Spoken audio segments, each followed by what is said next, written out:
In this video, I'm going to show you how to enhance your natural features with makeup. So you look great but still like yourself. If you look up the meaning of enhance, it means to intensify, improve, or bring out the best in something that's already there. It's not about changing who you are, but highlighting what makes you unique. Unlike a lot of social media trends today, especially TikTok, that focus on changing your features or trying to be someone else, we are here to celebrate and boost what we already have. So let's get started.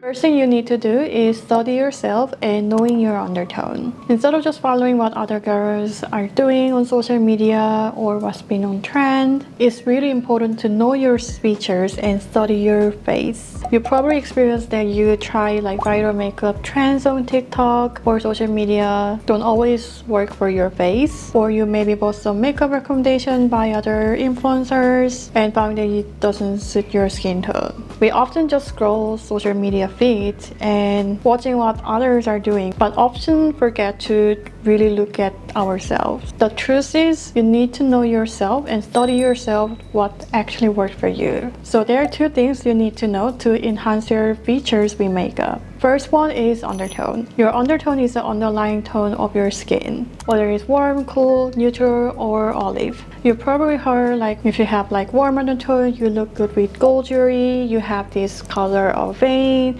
If you have cool undertones, you look good with silver jewelry, and you have this type of vein color. But there are actually two undertones that people don't really talk about, which are neutral and olive. Neutral tones are a perfect balance of between warm and cool, so it's not too yellow or not too pink, just right in the middle. So when you swatch the foundation shade with neutral undertones, you can find that it looks very like skin-like color instead of being too yellow or being too orange or too red. And every time when I test the foundation with different models, I found that most of have this neutral undertones. There's no like single person. I mean, there's like very few people that I found that has like warm, cool undertone, but they all have mix of like neutral / cool, neutral, olive, like this. Olive undertones have a subtle gray or green tints in your skin. This might sound scary, like your skin looks like a green, but if you see the models with olive undertones, and including me,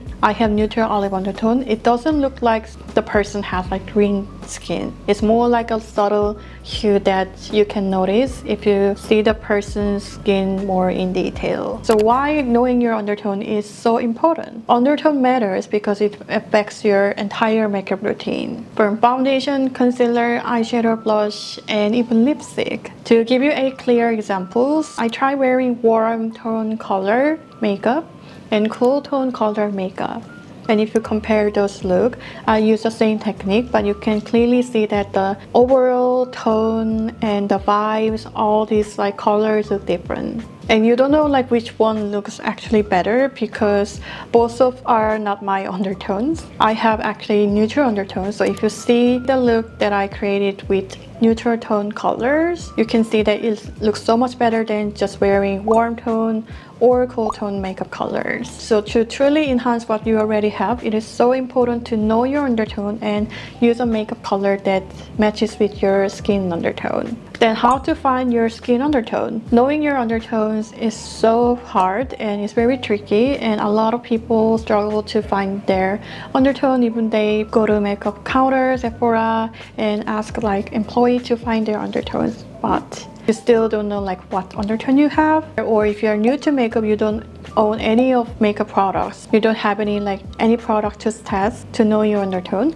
here's a guide to find your true undertone and overtone. I created this chart with testing 412 different shades of foundation with 13 different brands, and I organized all the shades with the same order, so you can easily find the undertone that matches with your skin without even testing your product. So you can just upload the pictures, and then you can use like a color picker tool from any like photo app or editing app, so you can have a sense of idea like what undertone you have without testing any products. But this is not 100% accurate, but actually works, so you can try it. And second thing you need to know and study about yourself is your face shape. Knowing your face shape is super important because it affects how to apply your blush, contour, eye makeup, and even like lip makeup. For example, I have more like an oval face, and if I try to do like a very sharp contour with a like sharp blush with more lifted look, my face looks much like longer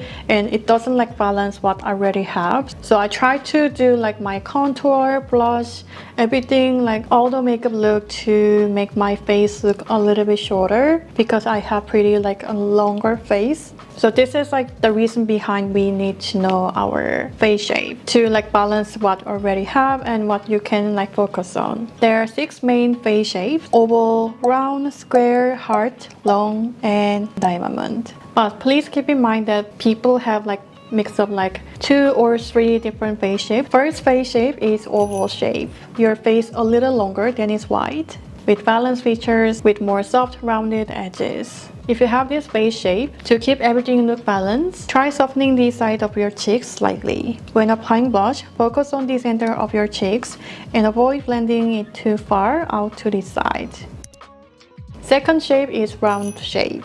Your face is almost as long as it's wide and looks round and circular shape. If you have this face shape, to add some like definition on your like round face, contour along the side of your cheek and under your cheekbones. Apply blush a little higher on your cheeks and with more like an angular shape to make them look more lifted. Next face shape is square shape. If you have this face shape, your forehead, cheekbones, and jawlines are all about the same width, and it gives your face strong, more defined, structured look. If you have this shape, you might want to more like soften the edges to look more softer, so you can gently contour the side of your cheeks or a little bit on your chin area to soften the angles. When applying blush, use a soft rounded motion on the apples of your cheeks to add some curves and soften your facial features. Next, we have heart shape. If you have this face shape, your forehead is the widest part of your face shape, and it narrows down to a pointy chin. Your cheekbones are high and your foreheads are more like broad. To balance your face, draw attention to the lower part and add some shadow to the side of your cheeks and forehead. Apply the blush to the center of your cheeks to keep the focus in the middle of your face.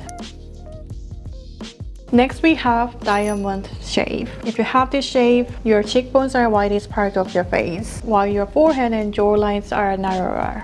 Your features may look more angled or sharp. To balance your face, highlight your forehead and jawline to bring them forward. Apply blush to the center of your cheeks and avoid going too far to the side. Keep contouring, focus more on the side of your face. Next face shape is oblong/rectangular shape. If you have this shape, your face is longer than it's wide, with a straight forehead and jawline, and your cheekbones are not too like prominent, it's more straight. To balance your face, add some shadow to the side of your forehead and jawline to create more width. Apply blush mainly to the center of your cheeks in a circular shape to keep the focus in the middle and soften your look. Now you know your undertone and face shape. Then what's next? It's time to pick one area you want to focus on in your makeup look. Imagine your eyes fully done, your lips are bold, and your bronzer, highlighter, like blush, everything looks very strong and obvious. It can end up looking too much and not balanced because every part of your face is very bold and looks strong. Instead, like focusing every part of your face, it's time to try focusing on just one feature at a time, whether it's your eyes, blush, or lips. This way, your look will be more sophisticated and more balanced instead of looking too much. Then how to pick the one that you want to focus on? Start with the part of your face you feel most confident and you like about yourself. For example, I like keeping my skin natural but focus more on my eyes or blush. And whenever I go strong with my blush, I can go light with my lips. If you're going bold with your eyes, dark eyeshadow, heavy eyeliner, or dramatic lashes, keep your cheeks and lips subtle. Choose soft blush and a natural or nude lip color to avoid overwhelming your face. Especially if you do smoky eyes, it is better to use nude blush and lipstick to not to go to pink or red color to keep it minimal. If your cheeks are the focus with the bright or noticeable blush, keep your eyes simple with minimal eyeshadow and mascara. For lips, go for soft natural shade that won't compete with your cheeks. If your cheeks and lips both are too bold, it will look too much. When you want bold, vibrant lips, go easy on your eyes and cheeks. Use neutral eyeshadow and light blush to let your lips stand out without clashing. Instead of using bold, dramatic eyeliner, I would like to keep it minimal and simple, maybe using more brown eyeshadow to draw lines. Now you know your undertone, face shape, everything about yourself and where to focus in your routine. You need to learn where to stop and train your eyes to more minimal makeup. Many people struggle with not knowing where to start when they apply eyeshadow, blush and lipstick, so they just keep applying the product. It ended up looking like too much. So it is very important to know where to start. Getting used to see more like a subtle result instead of like very obvious result. To do that, first tip is step back and look at yourself from a distance while applying makeup. When doing your makeup, it is easy to just focus on a small mirror that shows just a little part of your face or close-up section. So you don't know how it works with your hair, outfit, and everything put together. So that's why I highly recommend yourself with a full body mirror when doing your makeup. At least like a big bathroom mirror that you can see more like your face, your hair, more like an upper body. Seeing all your look from head to toe helps you decide what to add or what to tone down for a more balanced and polished look. And the last tip is check your makeup under natural light. Natural light shows a true color and finish of your makeup, and I experience this a lot, especially when I'm filming my makeup routine with a camera. I always make sure that I have a good sunlight instead of just artificial lighting, because the color looks very different, and sometimes artificial lighting can be really tricky to see the true color because it's sometimes too warm, too cool, too harsh, too dim, so you don't know like the makeup looks under natural light when you go outside. So it is always best to double check your makeup under natural light. Check in front of the window so you can see the true color. Sometimes it looks too much, so you can tone down a little bit, or sometimes it looks too natural, so you can put a little bit more, so that you can create the makeup look that's actually good in real life. So yeah, this is all about the tips on how to enhance your features with makeup. I hope you guys find it very helpful, but please remember that understanding yourself, learning yourself, even knowing yourself is the most important part, because without knowing yourself, you wouldn't know what to choose or how to apply your makeup. So invest your time and practice a lot to know yourself. And please don't afraid of being too natural, because once you get used to seeing like a little result, you will actually feel more comfortable with less makeup. If you have any question about makeup or share your makeup journey, I'd like to know about that. So please comment down below. Thank you so much for watching. I will see you in the next one. Bye!